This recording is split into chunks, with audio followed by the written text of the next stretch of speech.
You're set? Okay. I'll call the meeting to order. It is 7 o'clock. We have the minutes of May 7th, 2019 to approve. Is there a motion? I'd move to approve the minutes of May 7th, 2019 with any amendments thereto. Is there a second? I'll second. Page 1.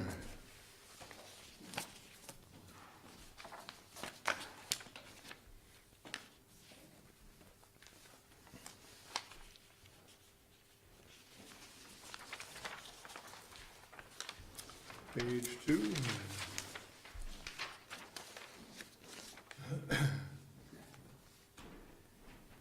Bet you Ted was thinking I beat the clock. Just didn't. Counselor, because it's clear. Pretty close. I would have one just small correction on page 2, under item number 10, the manager's report, the next to last bulletin that talks about staff will investigate ownership of a small lot on Route 2 before Industrial Avenue. I think it should say east of Industrial Avenue, so we'd have a better location.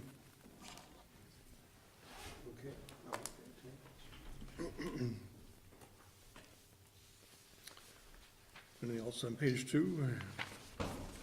Page 3?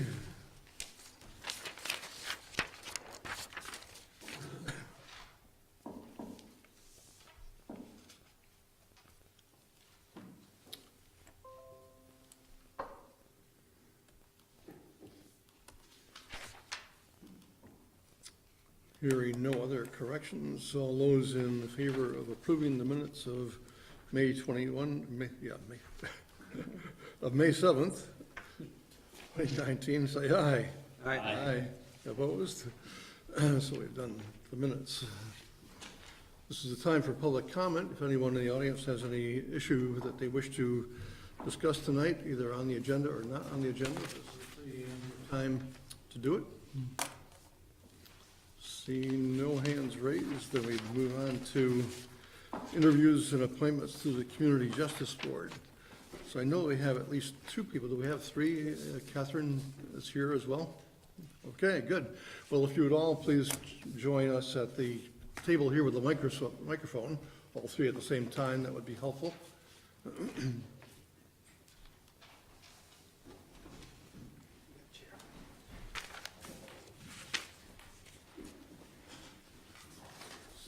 Since you're all interviewing for the same position, or positions, we like to do the interviews at the same time. We'll ask you the same questions, and we know that you've been recommended by the Criminal Justice Board, the Executive Director, and by the Police Department, so you come to us well recommended. And if you would start to the left and go sort of next to each other, introduce yourselves. Give us a little bit about your background and why you wish to be on the board. So, Catherine. I am Catherine Lee. I live in Burlington, Vermont, and I'm the Director of Student Services at Two Roads Academy in Williston, Vermont. And I'm also getting my doctorate in education at UVM. And I got interested in restorative justice through working with Crystal Lee, and I work with her on a daily basis, almost in our school. And I kind of fell in love with the process, and that's why I applied to be part of the board. Good, thank you. Grace? Excuse me. My name is Grace Matteiru. I live in Williston, and I am originally from Kenya, just so you know. And I have lived in Williston since 2000. And before that, I lived for a year in Burlington. Before that, I was in Pennsylvania. But my interest in being on the board was being a resident in town. I have a friend who is on the board, and she encouraged me to see if I could join the board because she thought I could make some contribution. I hope I can. I do teach part-time at UVM. An economist, agricultural economist by training, and I teach in the Department of Community Development and Applied Economics, and I also do some volunteer work with the Master Gardeners and at UVM Medical Center. Thank you. And Carmela? My name's Carmel Martone. I'm a 9th grader at CVU. I got interested in the Youth Justice Board through my mom. She's actually on the Community Justice Board, Mia Marinovich, and she brought home cool stories, and I really was inspired by the second chances that the board gives, and I applied. This is a very important board in the town, and we've had lots and lots of good volunteers in the past, and hopefully I'm sure you've been informed about the time commitments and things like this and how it works. So other questions from the board? More of a comment. Carmela, thank you for wanting to stand up and do this, and just for the spirit that you're going to bring. Dr. Matteiru, thank you as well, and obviously you've got a fabulous background for doing this, so very qualified candidates coming up. Other questions? My only question is for Camelia also, sorry. I'm kind of curious, you're going to be probably working with maybe adults or kids, or I call them kids, you may not, who are older than you, and I'm just curious how I'm not worried, but I'm curious how you're looking at that experience and how you'll deal with that. Does that make sense? Yeah, I'm looking forward to it actually. I think it will be really interesting to actually have a perspective that is younger than them. I want to look at it as an open-minded person, not because of my age specifically, because I also know Beckett, who's on the youth board as well, and I look up to him as a role model, especially in our school. And what he and Mia, they're this class presidents, and I think that will be an interesting perspective to bring to the board. Okay, great, thank you. And Rick, you mentioned in the manager's report that staff had reviewed this. Is it the police chief who seconds, or not seconds, but also weighs in on? Yes. Okay. Yes. In addition to Crystal Lee? Yes. Okay. Any further questions? If not, then a motion, there are two motions that are being proposed tonight. I'd move to appoint Catherine Lee and Grace Matteiru to the Community Justice Board for unexpired 3-year terms from July 1, 2019 through June 30th, 2020. Second. Is there any discussion on the motion? No, thank you. If not, all those in favor of the motion say aye. Aye. Aye. Any opposed? And you have one more. I'd move to appoint Carmela Martone to the Community Justice Board for a 1-year term from July 1, 2019 through June 30th, 2020. Is there a second? I'll second. Is there any discussion on the motion? Just a comment that I think it's Yes. Ms. Martone that is the subject of actually having two cameras on her at the same time tonight.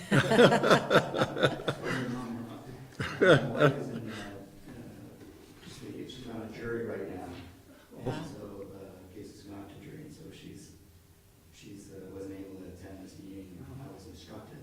Yeah, Given I'm given sure. the special circumstances, I'm imagining that's why you're not getting grief for having your camera on. Or is that just in my house? You might want to be interested to know, these meetings are actually live streamed on the internet as well, so, through the Channel 17. Is there any further discussion on the motion? If not, all those in favor of the motion say aye. Aye. Any opposed? So congratulations to all of you, and we Thanks look again. forward to having you on the board. Thank you.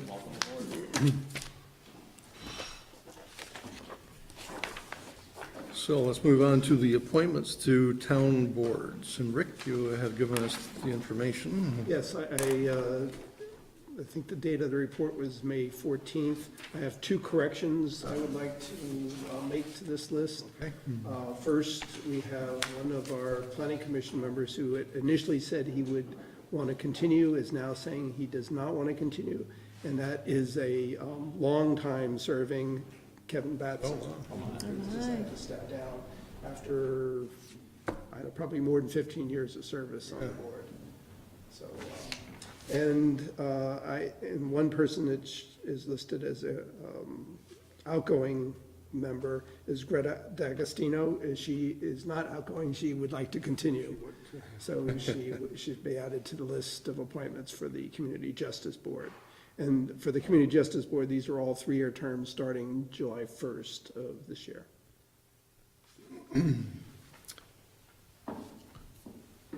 So you've seen the list, and if there's no comments or questions regarding it, then a motion also is in order. I'd move to reappoint the individuals currently serving on town and regional boards and commissions to another term as indicated on the report with Rick's amendments thereto dated May 14th, 2019. Second. Is there any discussion on the motion? Hearing none, all those in favor of the motion say aye. Aye. Aye. Any opposed? We'll move on, well, we can't move on to that. How about the item number 10, the Essex Elias Church? Sure. I shared with the board, I believe at the board's last meeting, a draft of this agreement. This is a draft that had been prepared by the town's legal counsel. Subsequent to that meeting, the draft has been reviewed by the church officials, and they indicated to me by email that the current draft was acceptable to them as presented. And so at this point, I would recommend board approval of this agreement. Questions, comments regarding it? Just one comment, and I'm sorry I didn't bring this up the first time we looked at it, Rick. I was reading through the whereases, and they're all about the church. And I wondered if there should be a whereas that talks about somehow, or at least broaches the idea of why the town should participate in the cost of,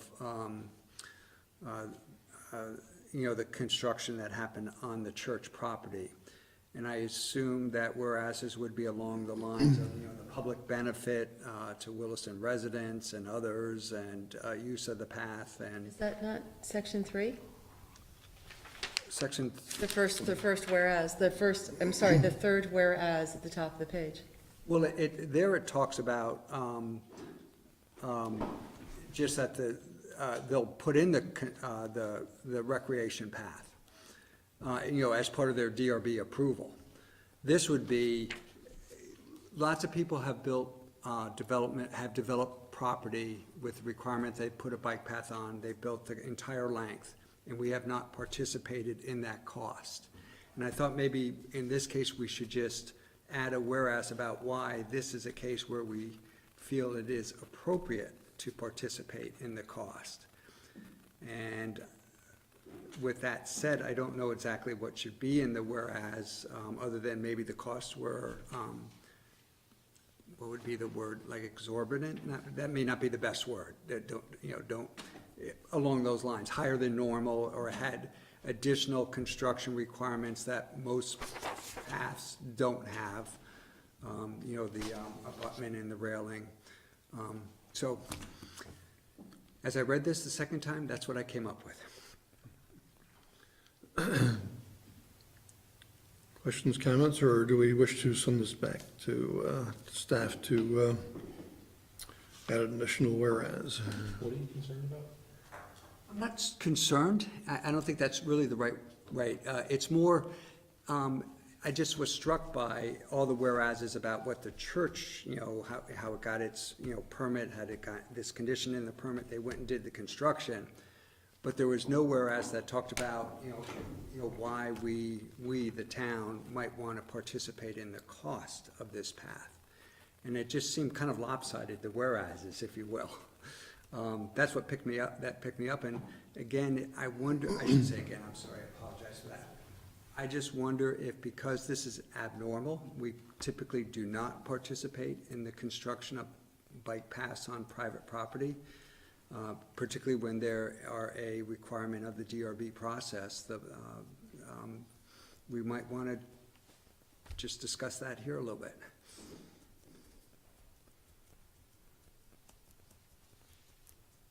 I mean, nothing to do with the proposal itself, I'm tied with that, it's just explaining it.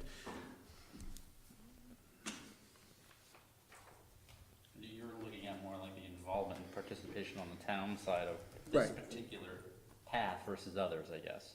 Yes, yeah, that's the, sort of the question that might come up is, why is the town participating on this path, and no others on private property?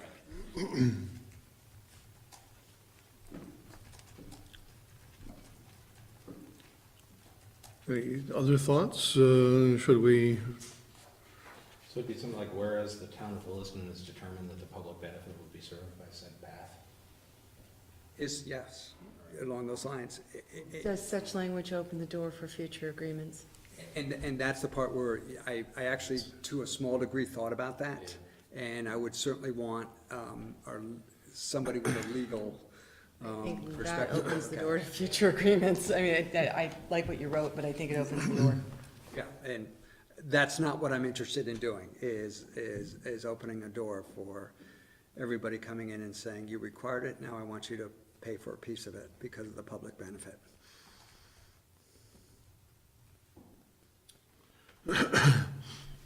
other thoughts?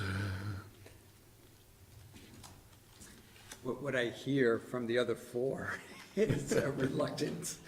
I'm afraid of what you're going to do by putting that wording. Yeah, and. I don't disagree with what you're saying, or I shouldn't say, I understand what you're saying. I don't know that there's the need for that, but The that's liability outweighs the benefit. my one voice in four. I don't know if anybody else agrees with me. And that's fine, I just, I see again, Ted's as I little read fingers it a going second flying time. away over here. Whereas a dispute has arisen between the parties and the town of Williston has determined that a compromise resolution serves the public benefit. A compromise resolution, I'll throw something in there about the path being a good thing too, I guess, but.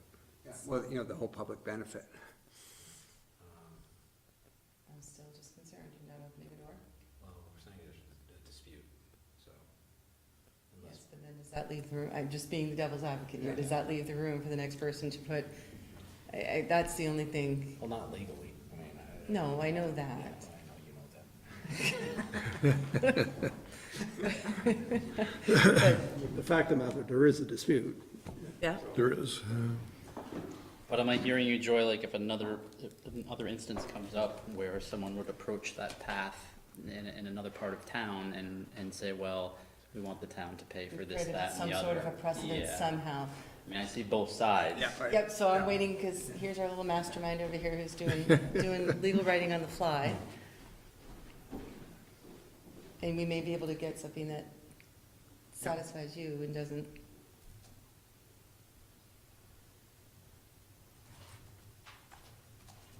And Rick, that whole negotiation process went rather smoothly, or? Yes. Good. That was brilliant, if I do say so, Mr. Town Manager. Work.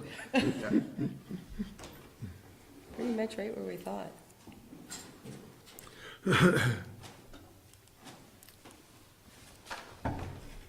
Well, Whatever we do, it's gonna be passed by, again, legal counsel and the church, I would presume. Yes.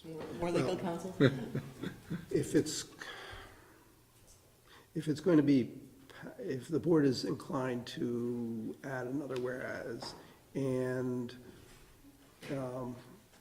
I guess I would ask for some leeway with legal counsel so that it does not have to necessarily come back, if it's just changing one word here or there. If it's changing, or deleting it, or substantially changing I it. would agree with that. I don't think the church is gonna have any objection to this language. Right. It just is a statement of fact, really. Can I throw in, whereas a dispute has arisen between the parties, comma, and the town of Williston has determined that a compromise resolution serves the public benefit while providing the public with said path. That makes it clear that this was, the reason this exists is because there was a dispute. The dispute has been compromised, and at the same time, it's a public path. I'm good. I'm not too worried about people coming in the future saying, well, you did it for the church. If they do, well, it's very fact dependent on what they're saying and why they're saying it in the future, but I don't think this really adds much of a precedent, because I think this is an extremely unique situation. And if people try to wedge their way in saying, well, you did it before, it's like, well, darn it, that was just weird. You know, and you know, who created the weirdness is something that won't be mentioned or what, or, you know, assigned, but, you know, that was the smart thing for the town to do there. So, rather than try to approve this tonight, then we probably better remand this back to town manager for, Well, or we could pass a resolution giving him discretion to add language of I similar think that's what he import. was after, right, yeah.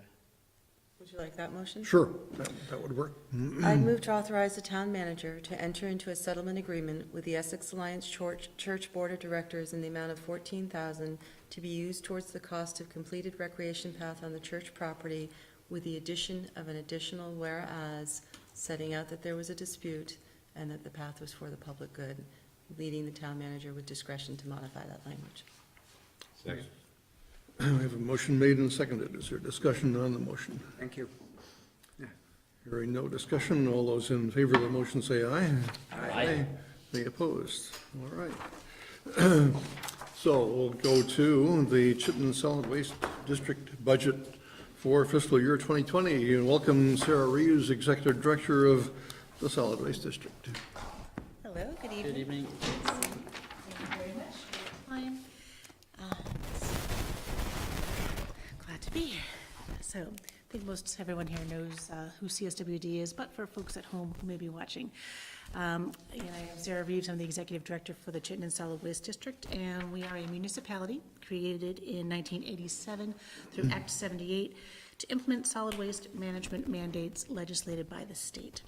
We function much like a regional planning commission or a water district or a school district, in that we are charged with designing regional solutions to solid waste challenges faced by our member towns. And we do have 18 members in our district. It happens to encompass all of Chittenden County.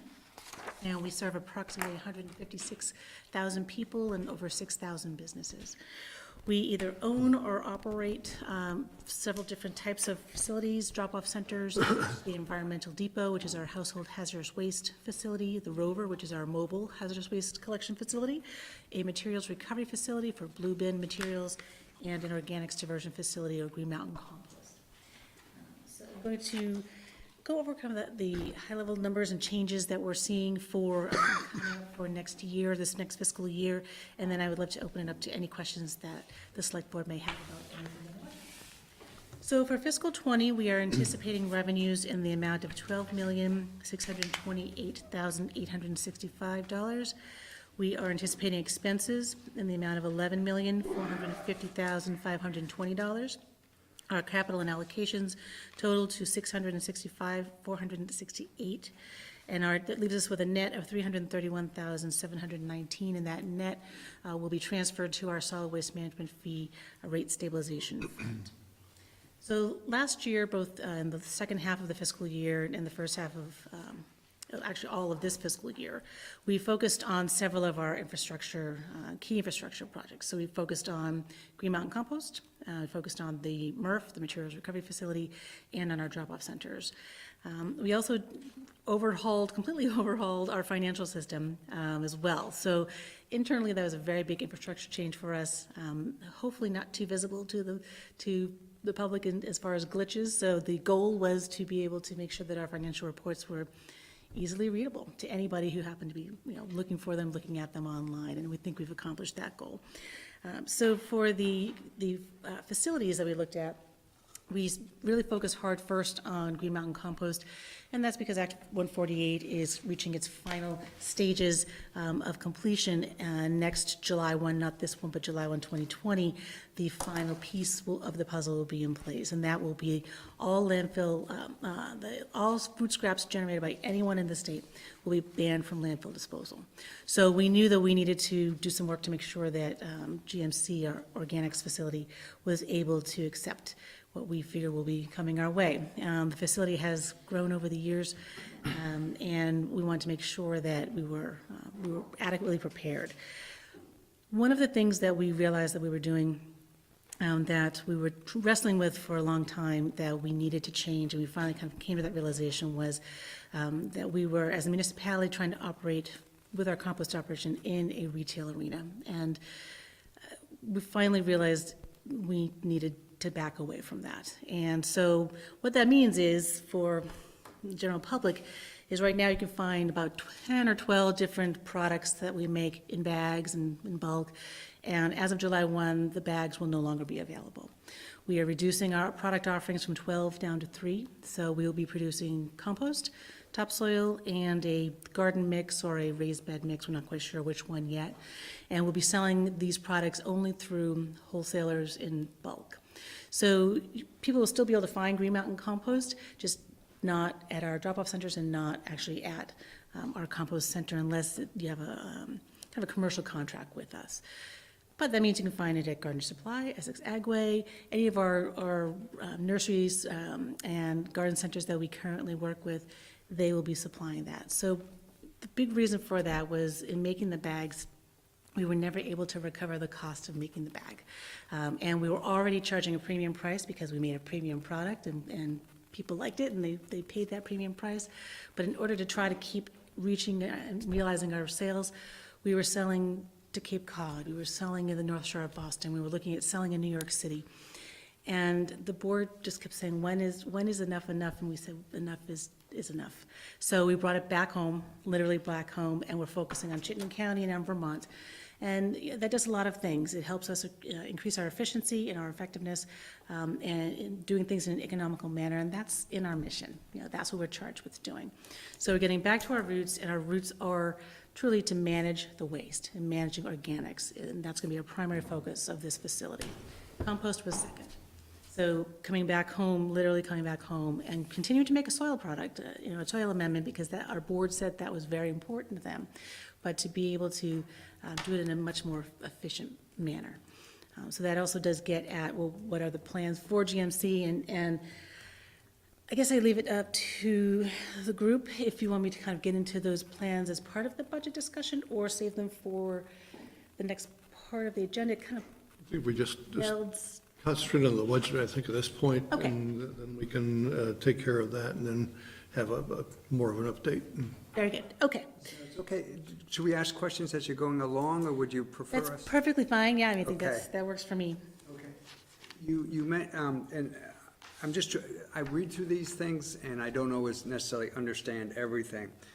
And one thing that you mentioned is that the bagging operation lost you money. Oh, yeah.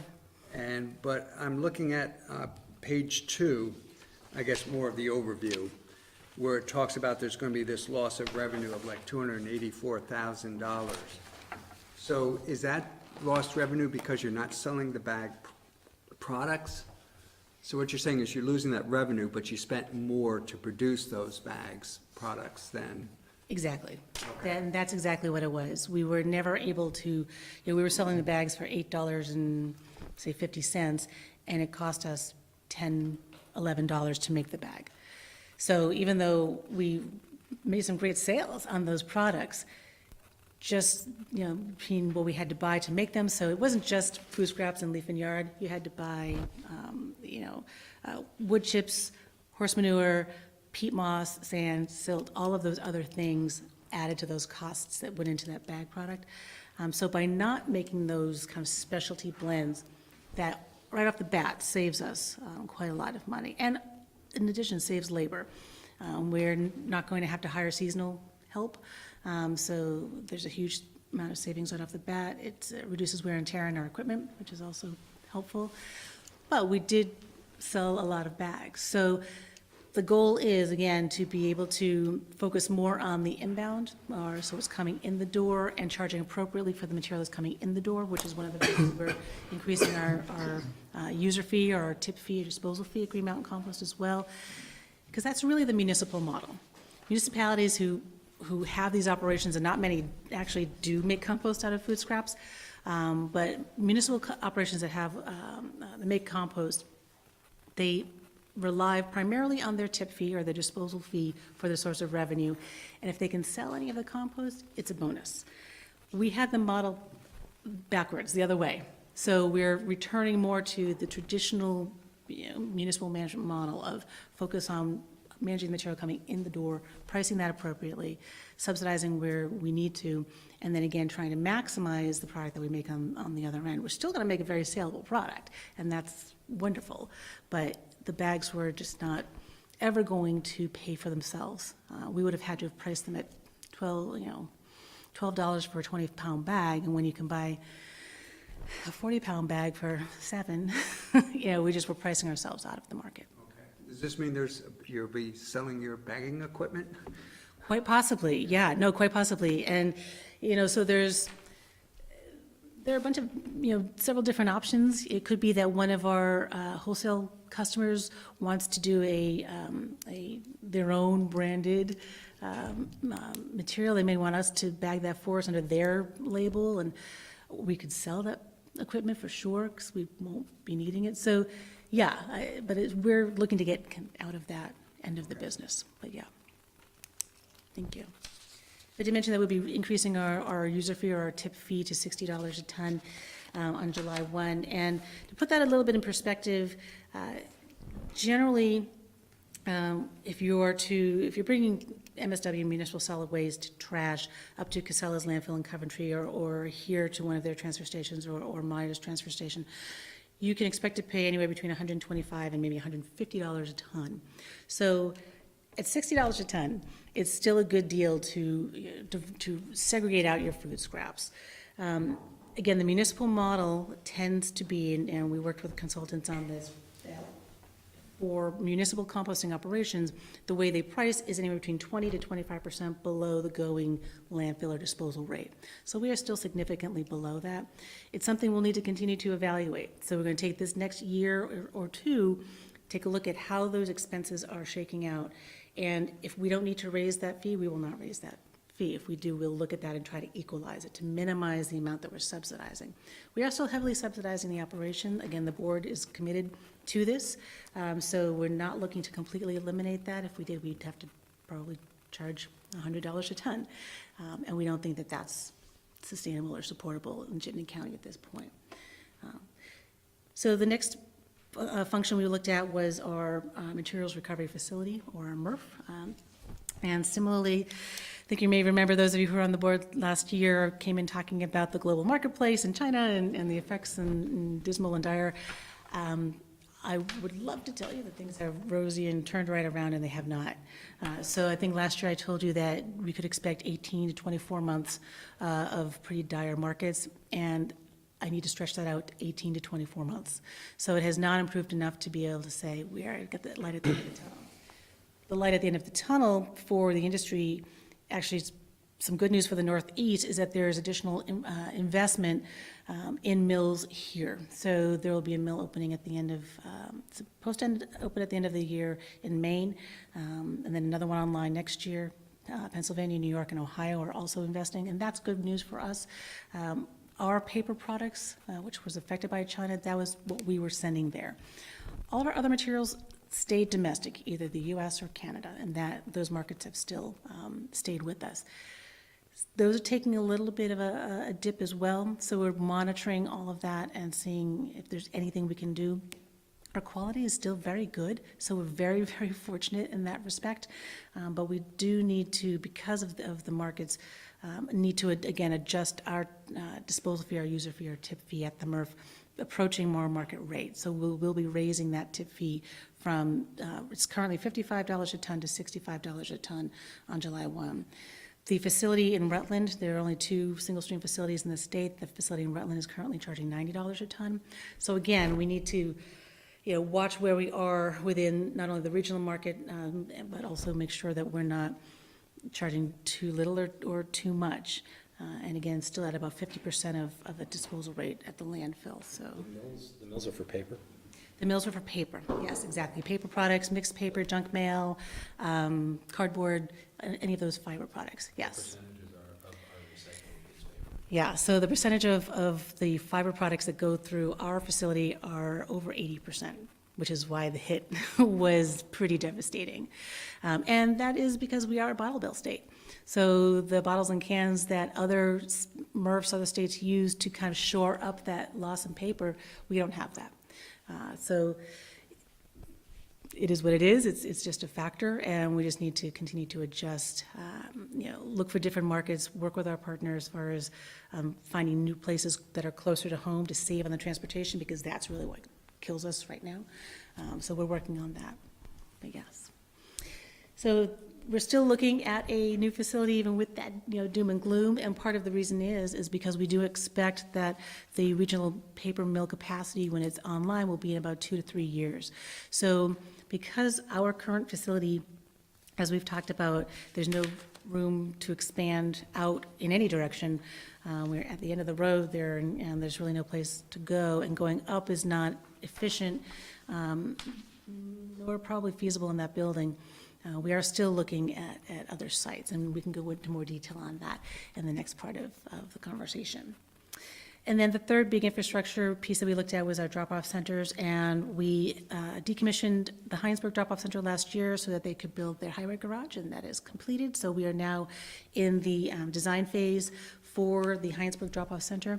Our board has not yet approved that because we haven't brought them the cost estimates to them. So those are coming to them next month in June. So at that point, we will know if it's coming in at $1 million. It's a no-go for a one-day-a-week drop-off center. But if it comes in where we anticipate that it will, I'm pretty hopeful and positive that they will support that. So then we would go into construction sometime towards the end of the summer and hope to be open in probably late fall, but be back in Heinsberg.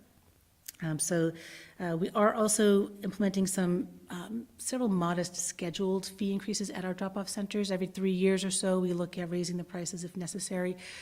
25 cents on a small bag, 50 cents on a medium bag, 25 cents on the largest bag. And one of the fees that we're looking to implement, it won't be July 1, we need an ordinance change, so probably closer to August 1st or September 1st. And it's not a new fee, but it's an old fee that we're bringing back. And it's a fee on recycling only. So we have some customers who, that's all they bring us, is just recyclables. They've made other arrangements for their trash, but they have either extra recycling, maybe they have overflow, that didn't fit in their cart, or they just have they forgot to bring a bunch and they bring it in. So right now, they don't pay a fee. But as we know, there are costs involved with managing those recyclables. So currently, if you're a drop-off center customer and you bring in your trash and your recycling, your trash and your food scraps, or all three, you pay one fee. You'll pay your $2.75 or your $5. And all of the costs of those other items are built into the bag cost. So our trash customers are currently subsidizing the recycling-only customers. So the $2 is per visit, per trip. So it's not per bucket. So you can bring in 1 bucket, 5 buckets. You can bring in a whole stack of cardboard, and it's still going to be $2. So, and again, that's to be a bit more transparent about the actual costs of the recycling system. They're generating the waste, so it is a fairness issue as well. But it is not being charged on the trash customers because those fees are built into that bag cost. And we used to charge for recycling years ago, and that probably about 10 or 12 years ago, I think was the last time we had charged for recycling. And, again, it's one of those things where things change, and, we are, again, feeling the pinch and need to really focus in on that. And when we looked at, well, how many people is this going to affect, right? We wanted to have a sense of that. So of the about 700,000 trips that we see to our drop-off centers across the year, less than 50,000 are recycling only. So about 7% will be affected by this.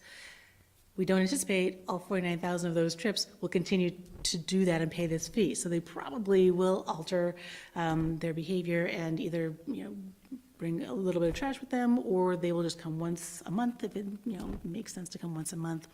And again, it is still very affordable. $2 was seen as kind of a middle of the ground, not too much, not too less. So that will be implemented when the ordinance does change.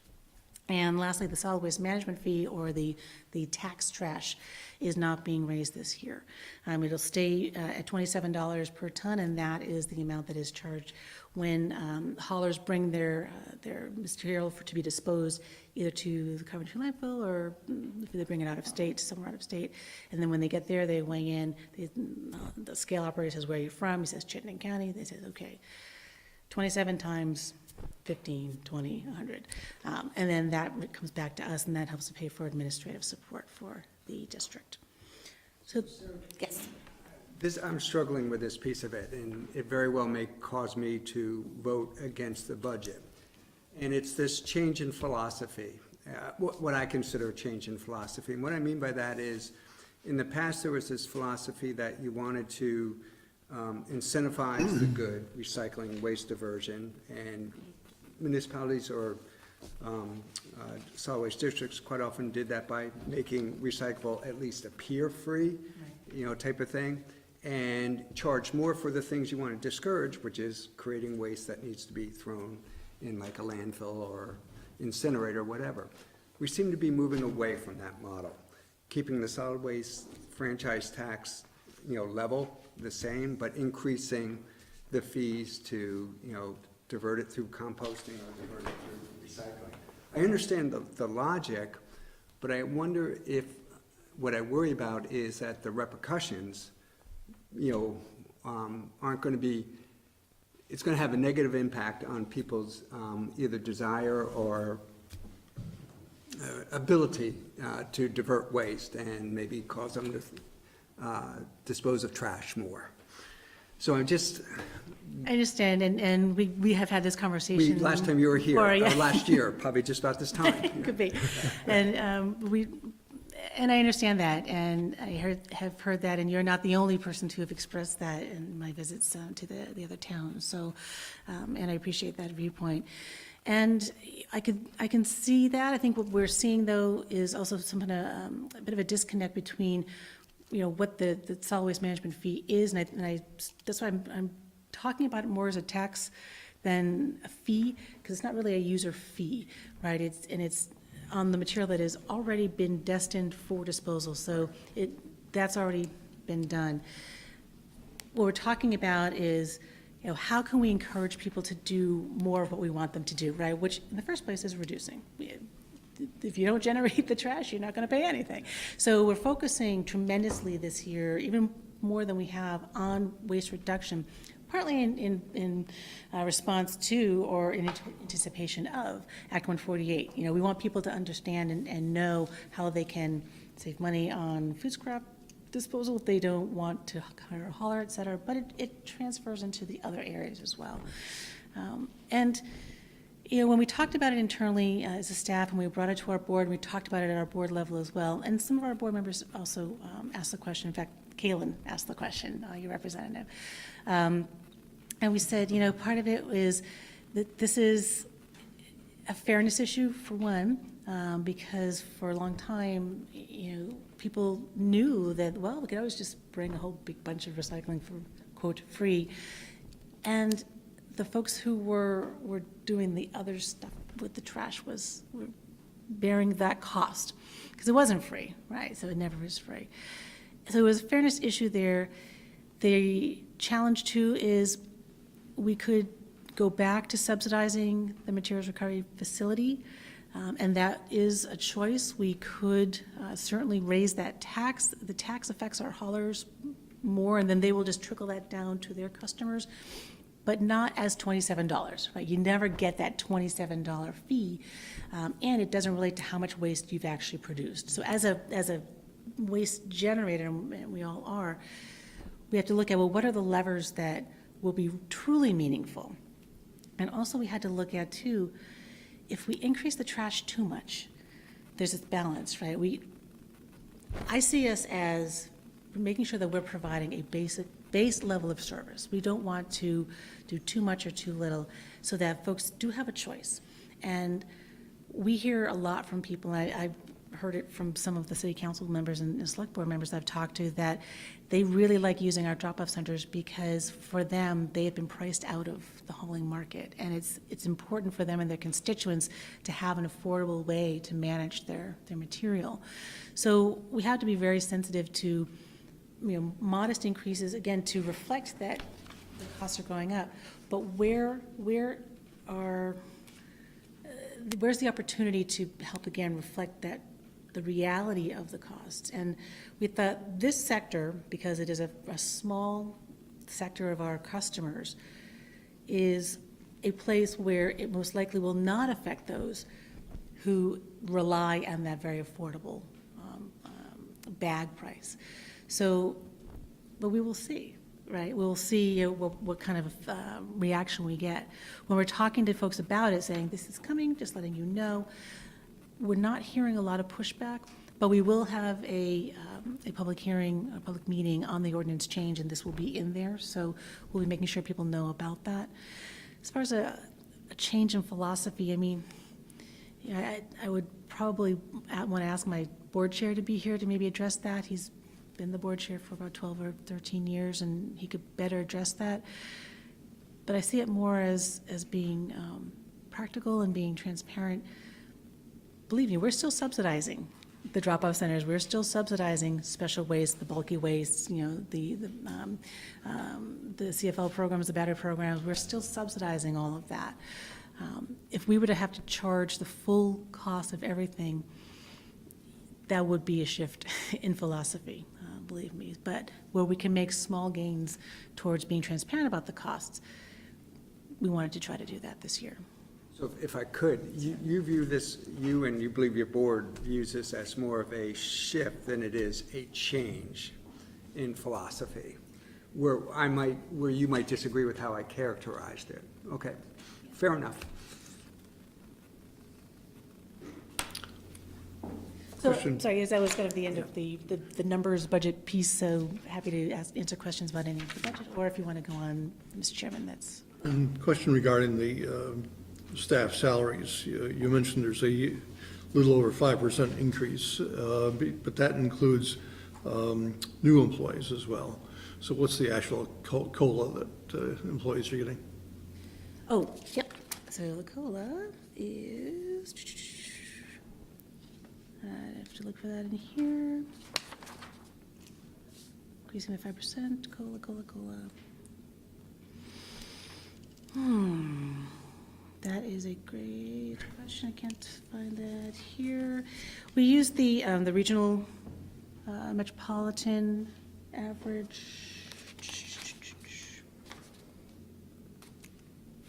Stand by.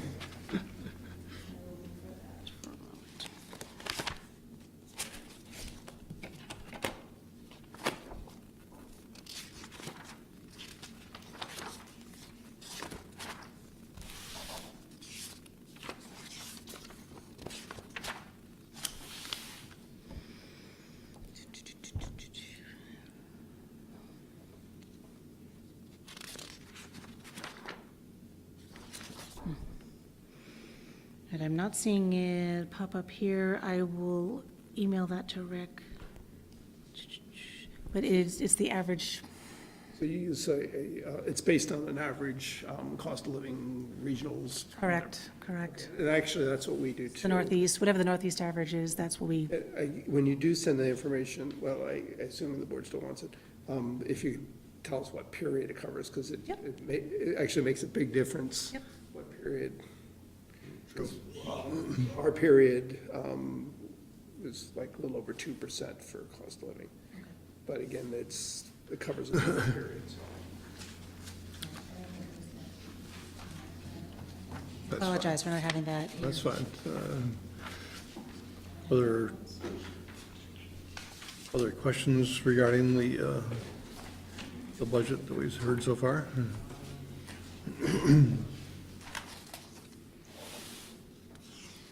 No, I think my other questions will cover more in the next discussion. Okay. Are you going to be calling the vote? Pardon me? Are you going to be calling the vote? Need to have a motion? Sure. Actually, for that as well. Town representative to the board? Kayla? Caleb, what's your position on the budget?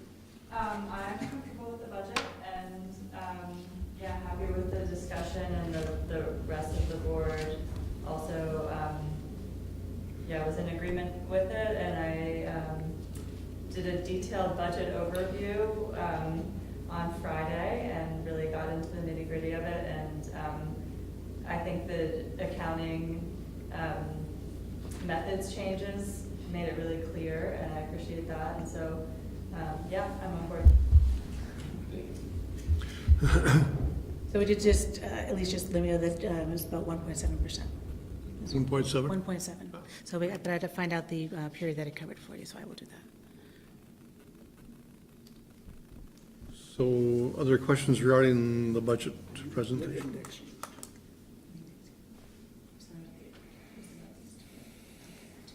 So would the chair entertain a motion? Indeed. I'd move to approve the fiscal year 2020 Chitin and Solid Waste District budget as presented. Is there a second? I'll second. Is there discussion on the motion? You've heard, and Yes. I appreciate, what you provided, the concept of a shift versus a change, but I still feel somewhat strongly, so I think I need to voice that.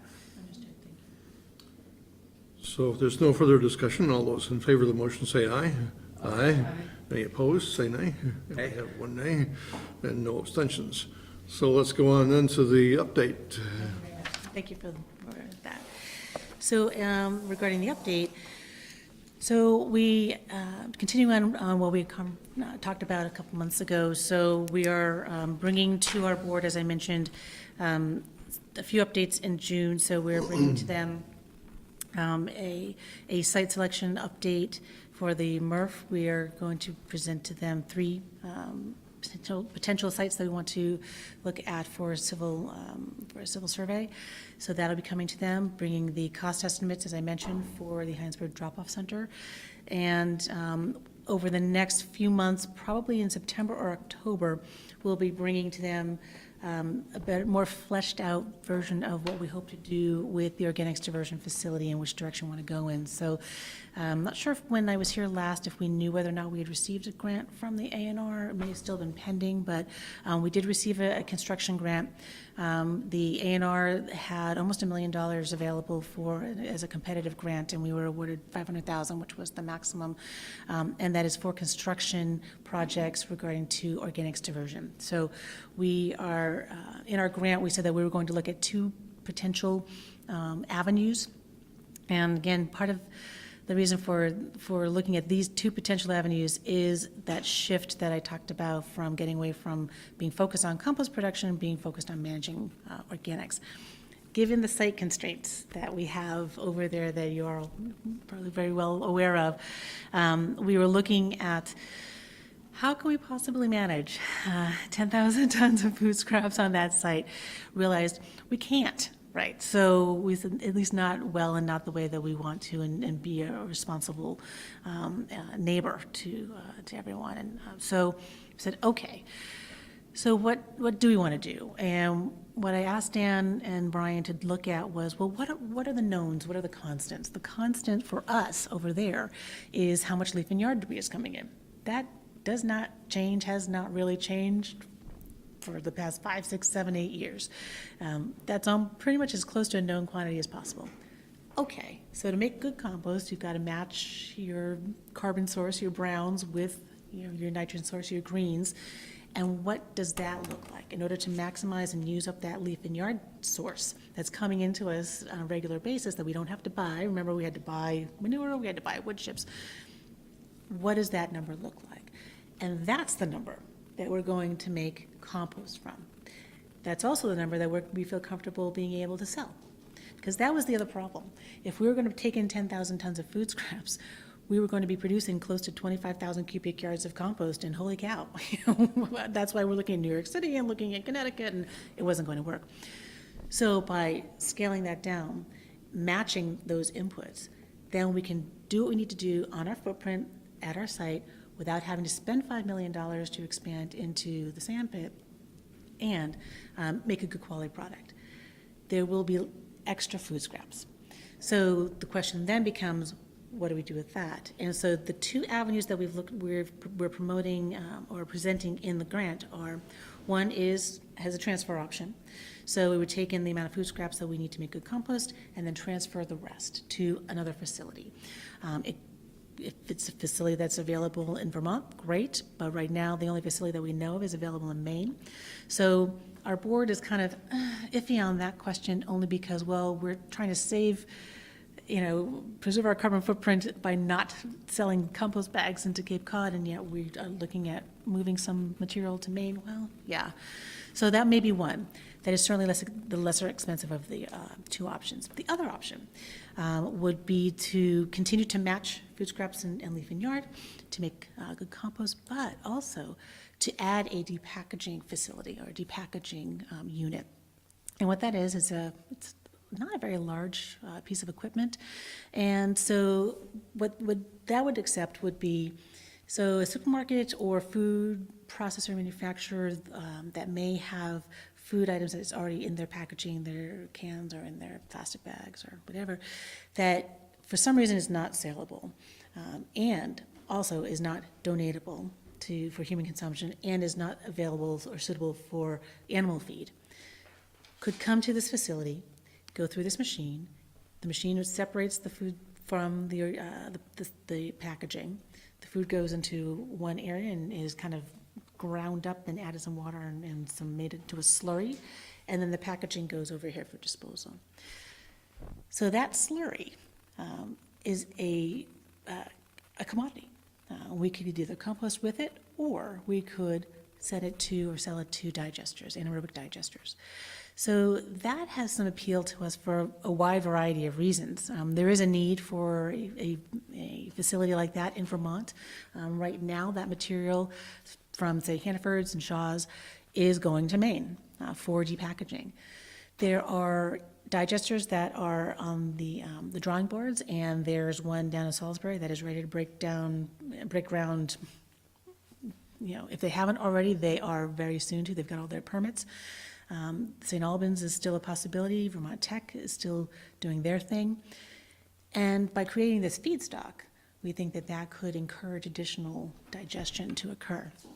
So we're going to be looking at those two options and getting the numbers on those two options over the course of the summer, bringing that back to our board in either September, October, and having them recommend a direction for us to continue to pursue.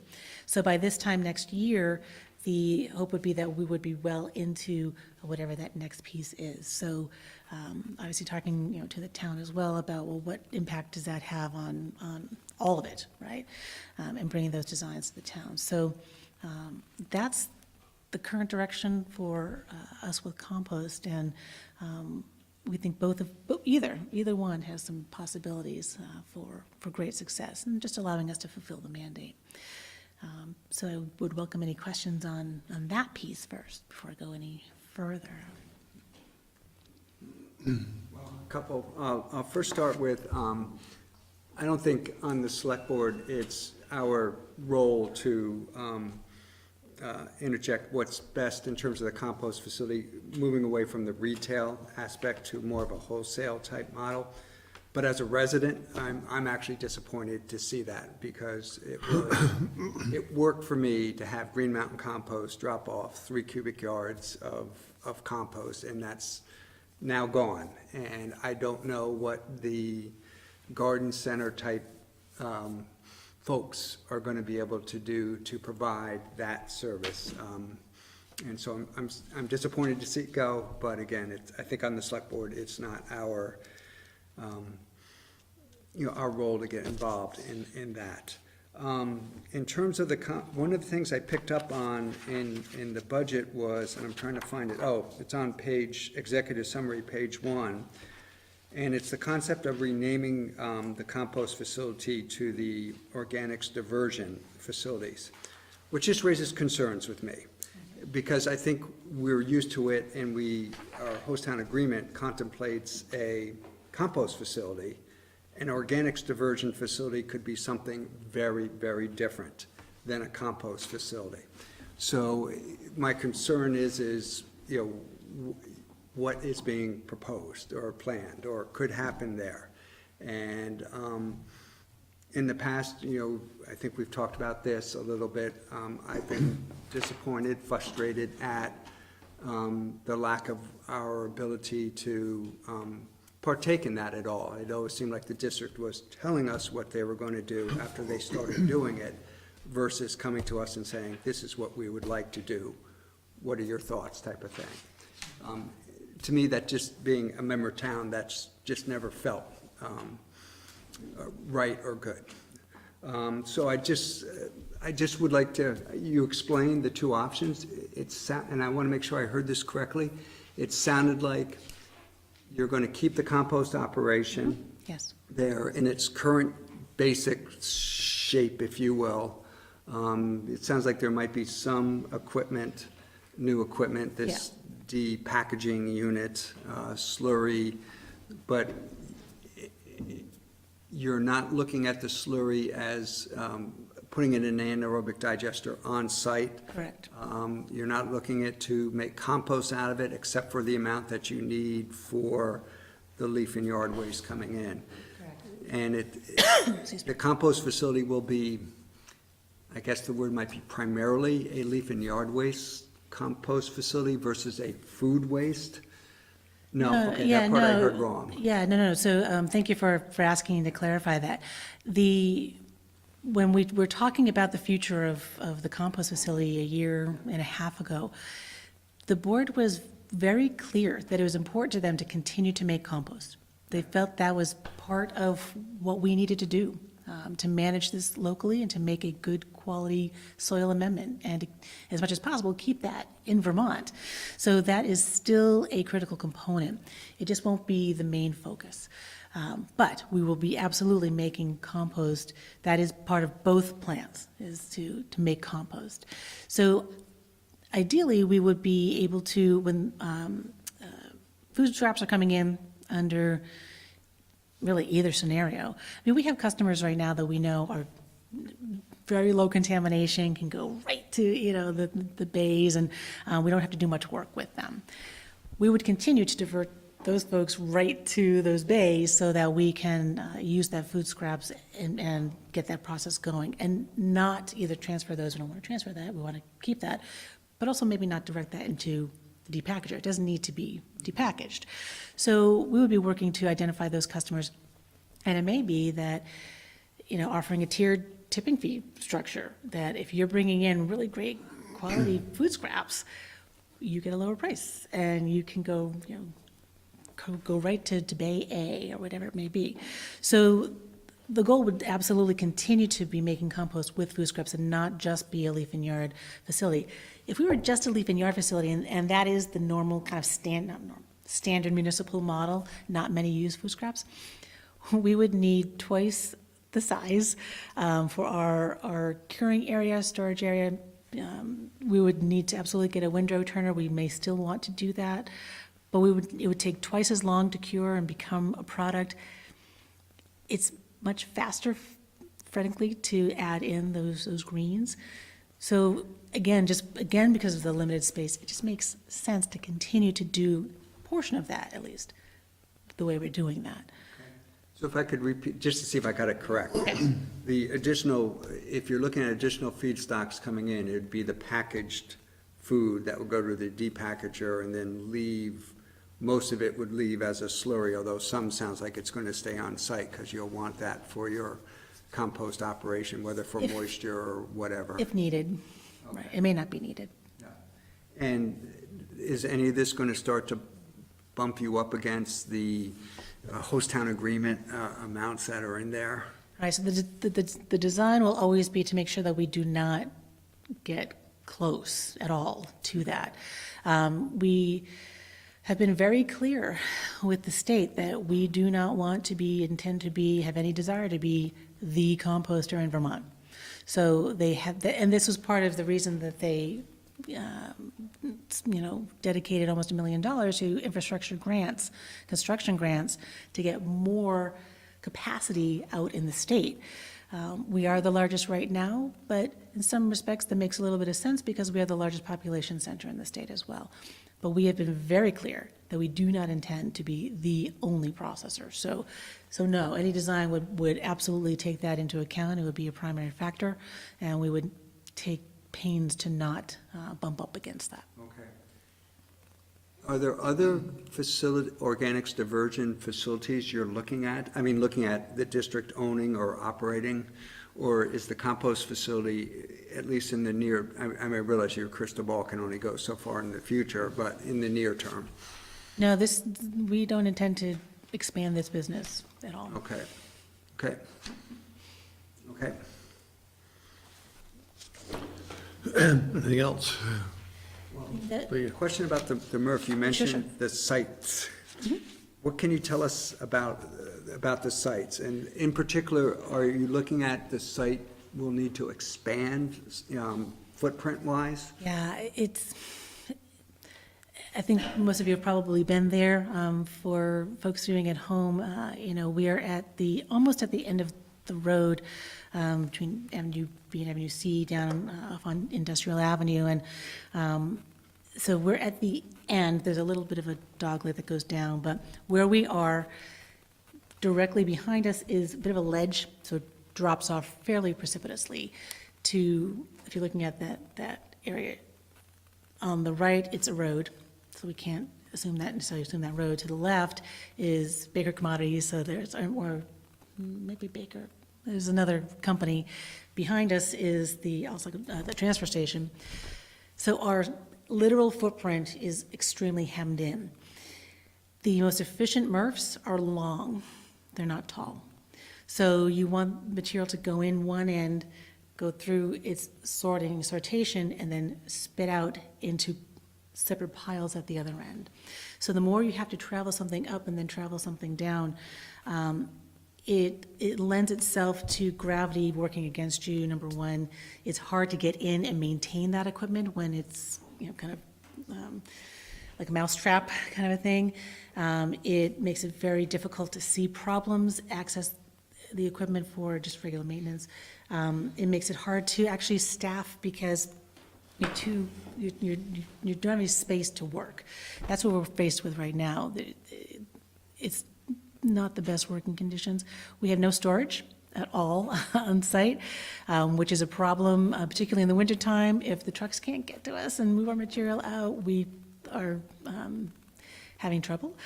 We have a very, very small capacity of our floor where the material actually goes, and when the haulers bring the material and they literally tip the material out, that area is much too small.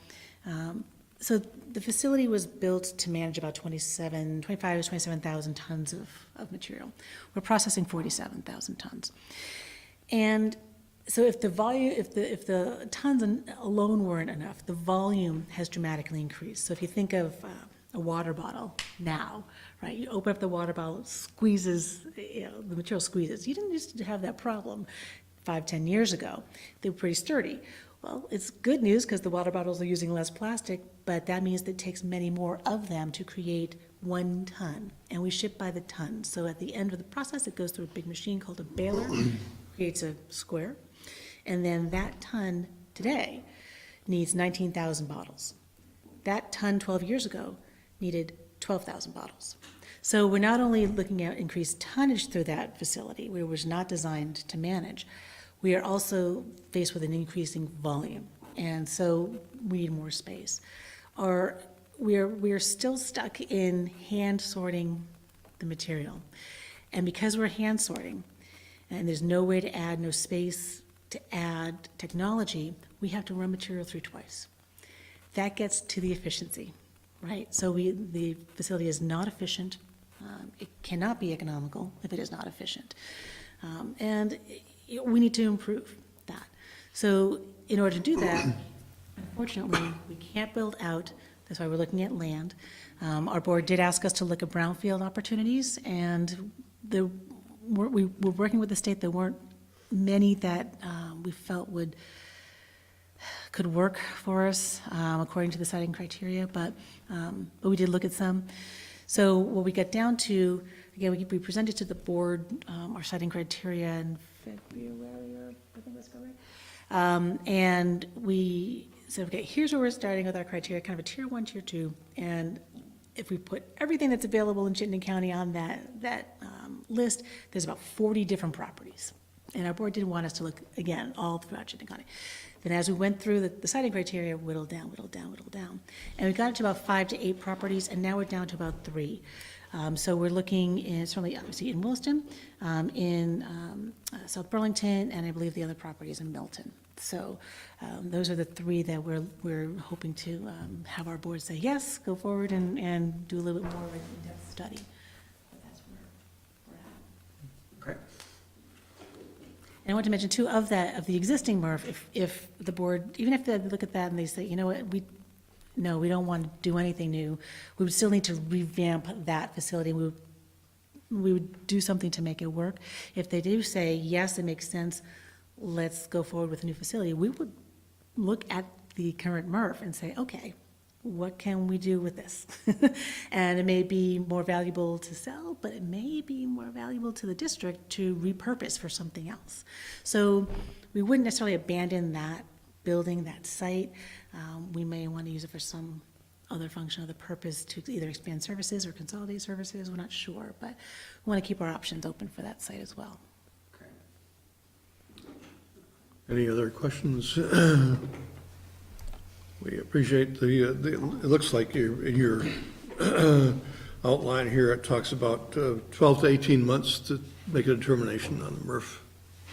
I think that's about right, and, we don't have the money in the piggy bank to pay cash for the MRF, so we would be looking at a bond. So my goal is to be coming back to all of our communities much more regularly over the course of, the 12 to 18 months after our board decides on a direction, and say, okay, here's where we are now. Just keep you, again, regularly updated, not just Williston, which is critically important as the host community, but all of our communities, so that they feel like they are knowledgeable and what it's going to mean for them, and to be able to place a potential bond in your own plans, so that if you have things coming up, that you know where it fits within your own plans.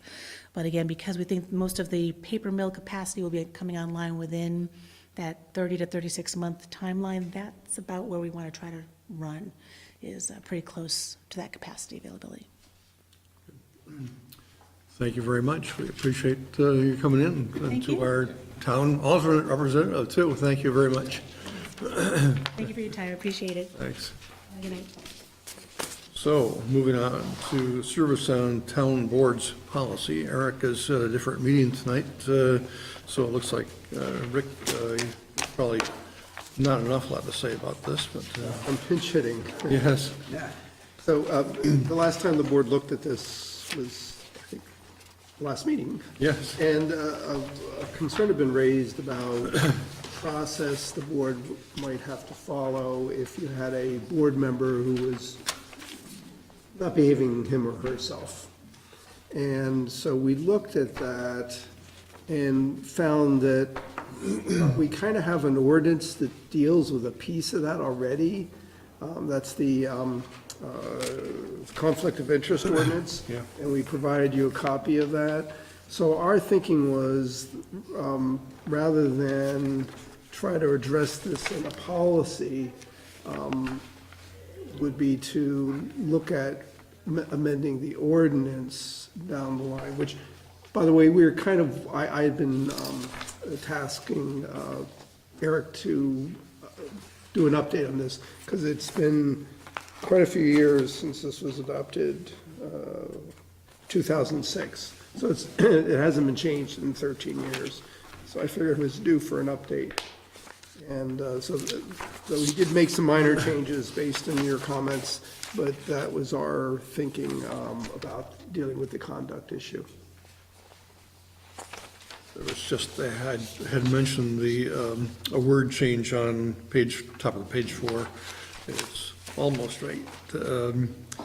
We put in an E in and scratching the A out, the extra N should be scratched out as well. It should be tenettes. Yes.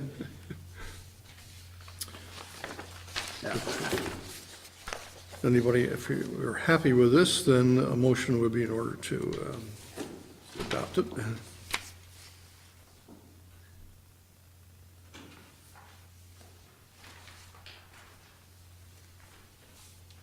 Move to adopt the town volunteer policy as presented. Is there a second? Second. Is there a discussion on the motion? Nope, I'm good with the change. All those in favor of the motion say aye. Aye. Aye. Any opposed? And we'll go on then to the Catamount Town Forest charge. We looked at this last week, or 2 weeks ago. Right, and again, there were some minor some changes on the page 2 of this document, adding a term, a series of terms, and some language about the appointment procedure. Any questions for Rick regarding the changes that we requested? Motion again is in order. Move to establish a Catamount Forest Committee and adopt its charge as presented. Second. Motion made and seconded. Is there discussion on the motion? Hearing none. All those in favor of the motion say aye. Aye. Aye. Any opposed? Good. Then we'll move on then to manager's report. Okay, I have a number of items for you tonight, in addition to my written report. So I'll try to go through these. First off, we have the latest report on our local option tax receipts. Yeah. They continue to be on the high side over what we had budgeted. This is, from what I gather, a statewide phenomenon, not just related to Williston. Yes. But it will mean that we will be significantly over our estimate of, on the receipts. And I'm guessing it'll be in excess of $300,000. Wow. So, I say this every time I talk about this report, it's a very volatile report, and our tax source, and when times are good, you get in sometimes a whole lot more money than you budget for. When times are bad, it goes the other way, and we've been fortunate in recent years that it's been much better. But we go in cycles on this, so it will change. In the meantime, it's gonna impact our grant, fund balance, and we'll have to have some serious discussions about how to address that. At budget time, I would think. The Lamplight neighborhood water service issue. This was a stormwater project, and the contractor accidentally hit a water pipe, which is not that unusual. Unfortunately, as we began to look at the situation, the condition of the water pipes, or at least the ones we looked at in this neighborhood, was extremely poor, and we had not anticipated that. And while this wasn't part of the project to begin with, it was only uncovered because of this accident. The contractors fixed the situation, but I think we can view that as a Band-Aid. We're gonna have to take a closer look at this, probably hire an engineering firm to look at it. And it may end up being a major expense. Just to give you an example, there was one pipe, there were multiple services that fed into this one pipe, which is kind of unusual, and it was some sort of steel pipe. It had all kinds of holes in it. Now, contaminants can't get in because it's a pressurized pipe, but we're losing water because water is getting out, and that's just one pipe. So we're suspecting that there may be multiple pipes, if not lots of them, in the neighborhood like that. The service lines are copper, those are fine, but the steel pipe, and I don't know when that system was put in there, but it was before our last public works director's time. Well, it was So more than 30, probably 30 years ago or more. probably late 50s. Okay. So, it's an old system, older, and so we're gonna have to investigate that. Don't know the extent of the problem or how much it would cost to repair it at this point? Until we have an engineer look at it, And we'll have to do some further investigation. We did not want to do that as part of this project because it was a stormwater project and we were faced with, when the incident initially occurred, the water service had to be turned off for pretty much the whole neighborhood until we could narrow it down and figure out where, what homes were affected by it. And there were different homes than what you would normally expect. But we narrowed it down to 3 homes and we set them up with some temporary water. And then when they put those homes back, or there were 2 homes that were totally off the system, but connected through hose or something. When we put them back on the system, we had to do a boil order notice because those lines were not pressurized, so contaminants could possibly get into the system. So under state regulations, we did a boil notice and tested the water, and pretty quickly the test came back, they were fine. So we issued a notice that the people didn't have to boil the water any longer, I think it was by Friday, and the boil notice went out Thursday, so it was a pretty quick turnaround. But this is just the beginning of the story, I fear, on this particular water service. When that development went in, Lamplight Acres, was it built at one time? Do you know? Built in stages. Stages, okay, so When- there is some hope then. Yes, when I moved in '66, about a third of it had been built. at Okay. that point. You've been there since '66? Yeah. Oh, my goodness. Yeah, cool. So there is potentially some hope that it's tied to just one stage, but who Possibly. knows? Yeah. I know that, a couple of years ago, we had a hydrant that needed to be replaced. And normally that's just a couple-hour job, not in this neighborhood. Okay. It took all day. There was all kinds of complications because it was old and things weren't the way you expect them to be. Yeah. And it was a nightmare, that one little Okay. fire hydrant, so. If that's any indication, there may be lots of problems there. Yeah. Anyway, that's a quick overview of that. One other thing I want to note is our Assistant Public Works Director recently wrote an article that was published in the American Public Works Association magazine about the program she's been working on with the schools to kind of provide some information to the students about the services that our Public Works Department provides. And so it's an educational opportunity. And this year, they're combining it with an effort to raise some donations for the food shelf program as well. So they're having a fill a truck event. So that's exciting. And the week of, May 19th through May 25th is National Public Works Week. So it's kind of, all this is done in conjunction with that. So Rick, just one small thing on this. You said an excerpt was in the package. My package didn't come with one, so could you? Okay. I'd just like to. Magazine article? Yeah, the magazine article. It's on Dropbox if you click on your Okay. email. It's online. Yeah, I'm old school. I'm one of those paper generators that drops them off at the Click on email and then print it from your computer. I'm usually actually pretty good about that, but I do rely on my select board packets for everything, yeah. All right, I have some possibly good news here. I was looking at the schedule and list of issues we have ready, and I'm thinking that with a little juggling, we might be able to skip our June 4th meeting. Oh. So otherwise, we're going to be Wait, struggling. I thought you said you had good news. Well, the other thing is this wasn't on my planned list, but I'm going to be taking next week off as a vacation week, so I won't be around next week to help generate things for the meeting either, but just looking at things, we just didn't have things ready for the June 4th meeting. All right. And I'm hoping that we can schedule so that the second meeting in June is not too long.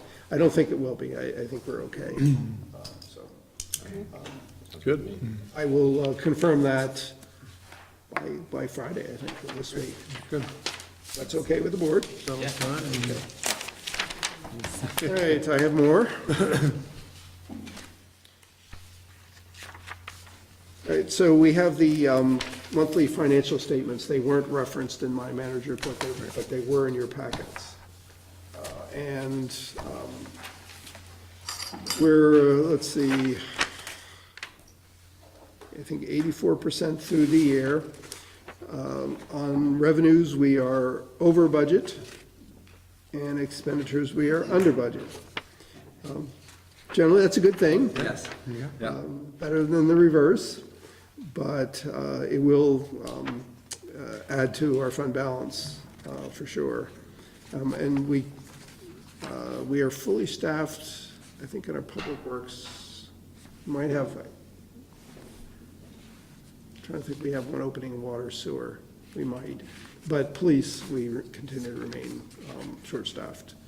And we had one candidate we thought would be good, and as we got into the process of vetting that individual, it turned out that person wasn't any good, so we will continue to work at it. It's amazing, too, I mean, it's part of the problem, but the unemployment rate in Vermont is, I don't know how it can be that low. But it is. So, that's good for the people. It's, when you're looking as an employer, it's not so great. Speaking of employees, oh, I'm sorry, I should have, I jumped over the financial statements.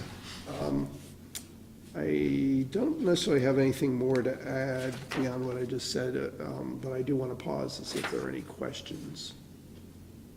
Oh, I'm good. Okay, we'll move on. We had several of our Public Works employees participate in a contest that was sponsored by the Vermont League of Cities and Towns. One's a plowing contest. The other is a backhoe contest. And keep in mind that our crew is relatively inexperienced, but they did fairly well. There were 24 teams involved overall across the state. And for the plowing team, we came in 7th out of 24. And we had one guy participate in the backhoe. It was kind of inadvertent that he even got placed in the competition because his friend who used to work for us, was now working for another community, signed him up without knowing about it. But he did well. He, again, is not, doesn't have a tremendous amount of experience, but he placed 8th out of 24. Wow. So we're proud of that. And while we're... The contractors at Lamplight a lesson or two. Well, when contractors are digging, they know that there's a pipe there, their inclination is to get as close to the pipe as possible, and they always take one extra scoop at it when they probably shouldn't. But anyway, while we're on the topic of pride, our fire department has a couple things here to be proud about. First of all, they sponsored a needle exchange this past weekend. It was only available for people to drop things off for, I think, 2 hours. Yes. They took in 65 pounds. Amazing. We also have one of our fire employees that recently was given an award as the Vermont EMS Provider of the Year, and that is Tony Samanskas. So we just got notice of this today, so we're very proud of that. And our department was also recognized by the American Health Association, or I'm sorry, the American Heart Association for its service. So we have a nice little, I guess, I assume we'll get a nice plaque, but this is a paper notification of the service. I can maybe pass that around. And let's see. Yeah, I think that's all I had for this evening. Thank you, Rick. You mentioned in your report regarding health insurance, and I just wanted to say that the House passed an amendment to a Senate bill, no, to a House bill, on Friday that dealt with health insurance, and it will allow if the federal government allows, to, for the association plans to continue for at least another year. And they will not allow new groups to enter it, but at least the groups that are in it will be able to do that. The Senate, if they met today, were due to look at that bill to see if they had approved the, just that one amendment. So see what goes on with that. So other business, we do have a catering permit.